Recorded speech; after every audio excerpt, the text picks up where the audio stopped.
Olá, tudo bem? Eu sou a professora Renata, estou aqui para mais uma aula do curso preparatório Toda Aula SP. E a aula de hoje vai tratar de uma ação da Secretaria Municipal de Educação, que foi instituída em 1989 e que perdura até os dias de hoje na rede, que é o Movimento de Alfabetização de Jovens e Adultos, o MOVA. Eu estou falando do decreto 28.302, de 21 de novembro de 1989. Então, eu sugiro que você esteja com a legislação em mãos ou um caderno e faça as anotações que você achar importantes para os seus estudos para o concurso, tudo bem? Então, vamos lá. Antes de falar do decreto em si, eu quero falar um pouco desse contexto de 1989, uma legislação já bastante antiga, e cujo momento histórico era muito agitado. A gente tinha acabado de promulgar uma Constituição Federal, né, em 1988, e o nosso secretário de Educação na cidade de São Paulo era o Paulo Régulos Neves Freire, conhecido Paulo Freire, o patrono da educação brasileira e também patrono da educação na cidade de São Paulo.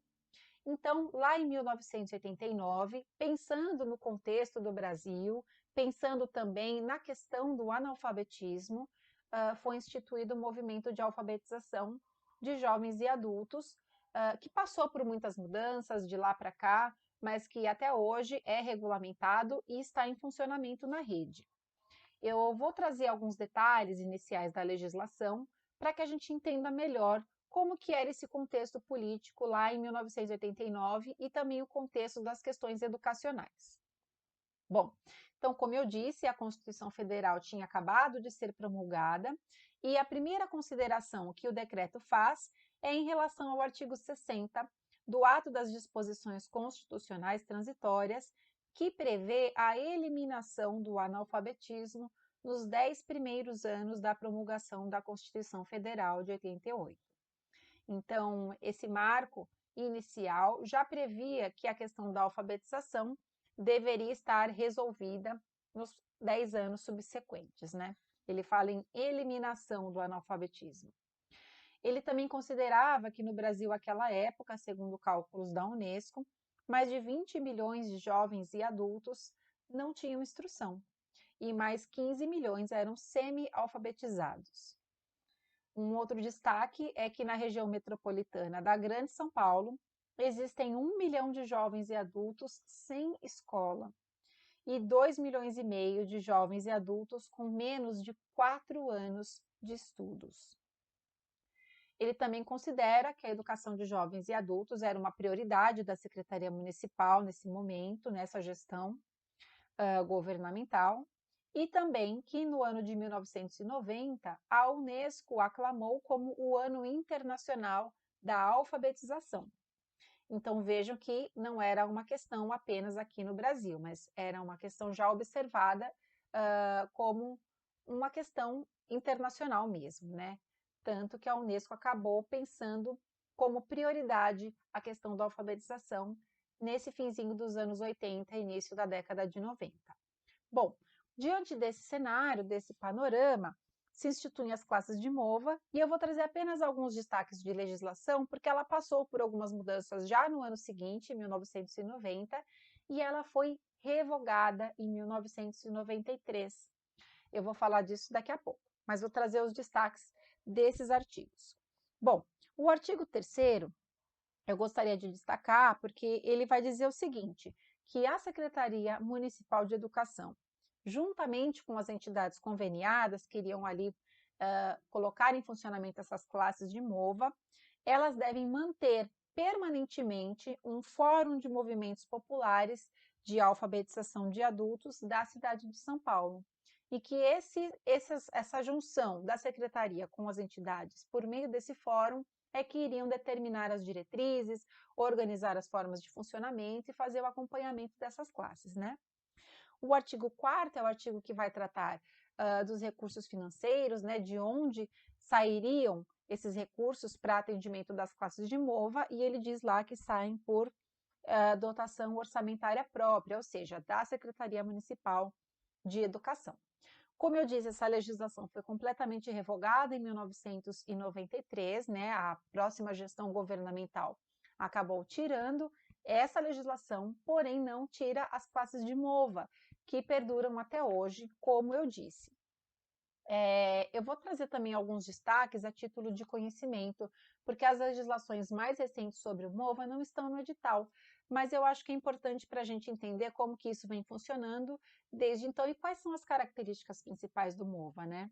Então, o MOVA, ele é uma parceria entre a Secretaria Municipal de Educação de São Paulo e organizações da sociedade civil, com a proposta de estabelecer classes de alfabetização inicial para combater o analfabetismo, oferecendo o acesso à educação de forma a contemplar as necessidades e condições dos jovens e adultos. Então, é atender às especificidades desse público que não completou a sua escolarização ou que por algum motivo precisou deixar os estudos ou que nunca teve acesso, né? Nós temos também um público idoso nas classes de MOVA hoje, e o objetivo dessas aulas, desse acompanhamento, é garantir essa alfabetização, o acesso à cultura escrita, para que eles possam participar da vida da cidade, das ações que ali se desenvolvem, com mais possibilidades de atuação, para que eles também desenvolvam a sua cidadania de forma plena. Então, não é também uma forma de ensino mecânica e tradicional, ela vai trazer a reflexão, os contextos dos territórios, as questões atuais, é um ensino atrelado a um olhar mais crítico da realidade. Então, essa é uma característica muito marcante dos movimentos de alfabetização de jovens e adultos nessa modalidade, né? As salas de MOVA estão instaladas em locais onde a demanda por alfabetização é grande.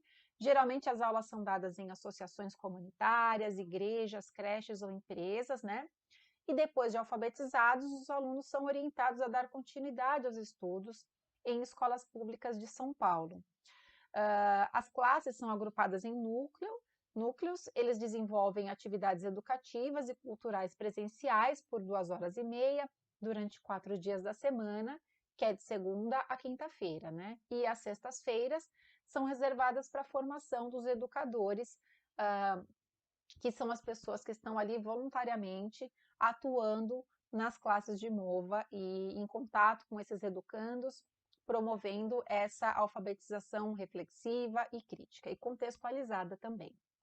Bom, hoje nós temos uma legislação, né, a nossa mais recente, que é a 14.058, de 10 de outubro de 2005, que estabelece ali uma forma, né, de colaboração entre a Secretaria Municipal de Educação e as organizações da sociedade civil para que as classes estejam em funcionamento e acompanhamento, né?